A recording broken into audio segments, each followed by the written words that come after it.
અમદાવાદમાં ભગવાન જગન્નાથની 140મી રથયાત્રાને લઈને વહેલી સવારથી ભક્તોમાં ઉત્સાહ જોવા મળ્યો હતો। મોટી સંખ્યામાં ભક્તો મંદિરે ઉમટી પડ્યા હતા તેમજ મંદિરના મુખ્ય દ્વાર ખુલતા જ જય રણછોડ અને જય જગન્નાથના નારા લગાવ્યા હતા।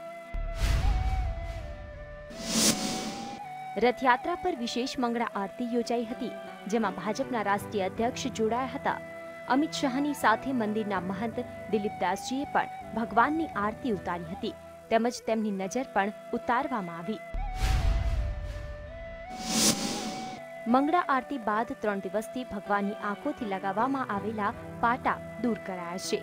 મામાના ઘરે જાંબુ કેરી ખાવાથી ભગવાનને આંખો આવતી હોવાથી નેત્રોત્સવ વિધિ સાથે તેમને આંખે પાટા બંધાયા હતા અને આંખે બાંધેલા પાટાને ઉપરના સ્વરૂપે રથયાત્રા પર ભક્તોને વહેંચવામાં આવ્યા। નાથની મંગળા આરતી બાદ ભગવાનને ખીચડાનો ભોગ ધરાવવામાં આવ્યો।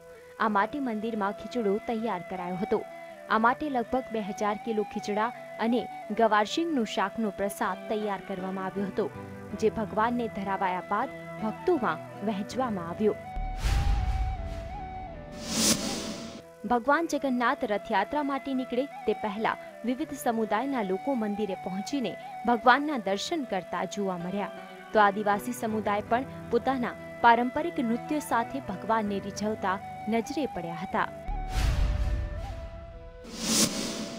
ભગવાન જગન્નાથની નગરચર્યા પર તેમના અનુપમ દર્શન માટે ભક્તો અધૂરા હોય છે તેમજ ભગવાનના સ્વરૂપને જોઈને ધન્યતા અનુભવતા હોય છે।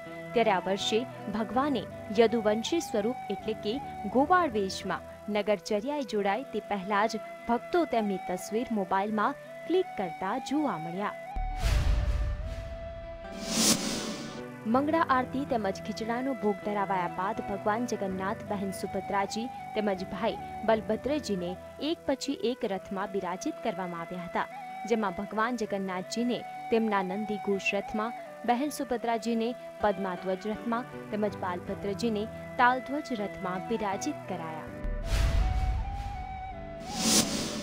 નાથની નગરચર્યા શરૂ થાય તેમાં સૌપ્રથમ દર્શન ગજરાજ કરતા હોય છે ત્યારે એક પછી એક સુશોભિત ગજરાજો વહેલી સવારે મંદિરે આવી પહોંચ્યા હતા તો સાથે જ સુરક્ષા વ્યવસ્થાની સમીક્ષા માટે રાજ્યના પોલીસ વડા ગીતા જોહરી પણ મંદિરે પહોંચ્યા હતા।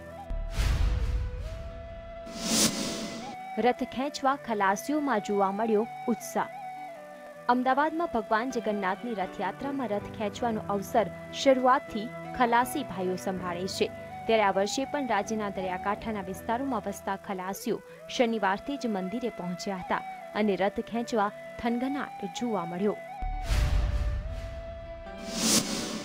નગરનો રાજા જગન્નાથનો રથ ખેંચીને રથયાત્રાનો પ્રારંભ કરાવે તેવી જગન્નાથપુરીમાં પણ પરંપરા છે ત્યારે અમદાવાદમાં સીએમ વિજય રૂપાણીએ પહિંદ વિધિ પહેલા રથમાં બિરાજિત નાથની વિશેષ પૂજા અર્ચના કરી હતી તેમજ મુખ્યપ્રધાન અને નાયબ મુખ્યપ્રધાને પહિંદ વિધિ કરી હતી।